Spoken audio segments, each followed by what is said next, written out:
So we're going to be looking at the Pythagorean theorem again.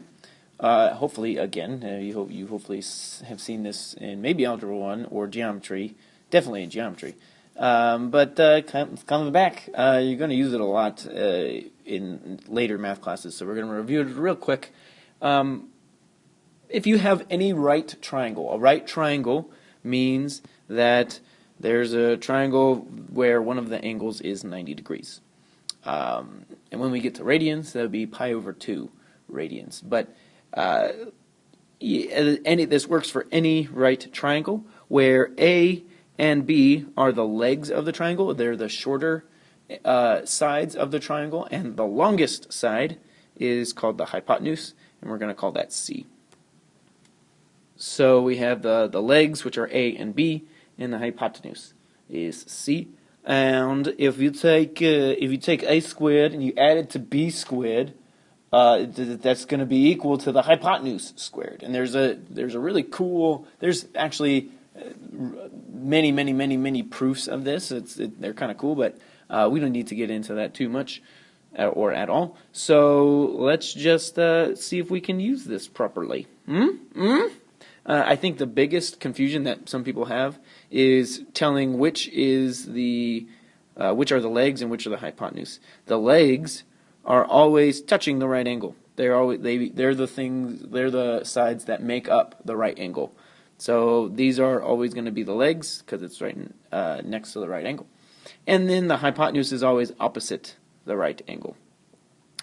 So let's take a look at an example. So here we're going to find the length of the missing side of the triangle, and here we go. Here's what we get. First of all, I know that 10 is going to be the hypotenuse. Even so, this triangle it's like not the same as this. We could redraw it if we wanted to, but I know that 10 is the longest side of the triangle. It's opposite the right angle, so it is the hypotenuse. It's going to be my C value.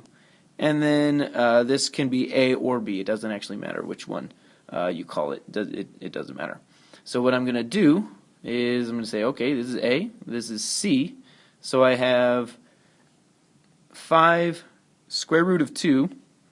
I'm going to square that, plus B squared. So I'm going to call this B, if this will be A. And that has to equal, according to the Pythagorean theorem, 10 squared. So I'll just see what this is. So 5 root 2, that's like 5 root 2 times 5 root 2, which is the same thing if I distributed the exponents there. That would be 25 times 2, which is, so 25, I square this, and I also square this, the square root goes away, times 2. Plus B squared equals 10 times 10 is 100. A lot of people are going to write 20 because they're going to do 10 times 2, but you don't do 10 times 2. It's 100. You do 10 times itself.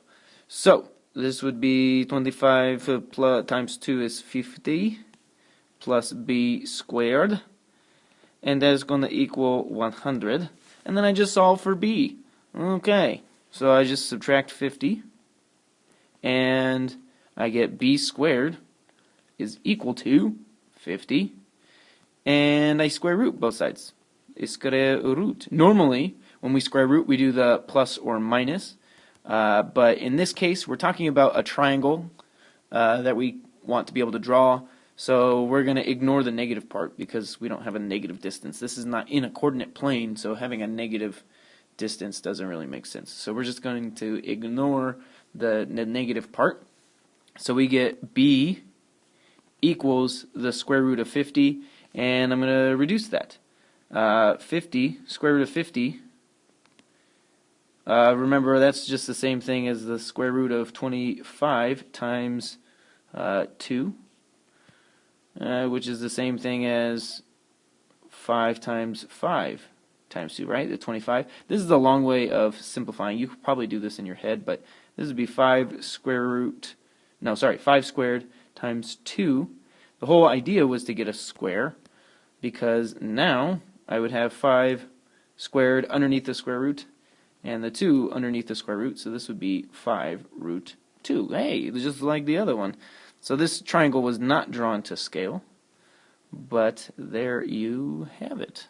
6 root 2. No, 5 root 2. So the missing side length here is also, so this is not drawn to scale, 5 root 2. That's really all you're doing for this. Hopefully that's enough to help you out, but we can work more in class if you need more help. All right, goodbye.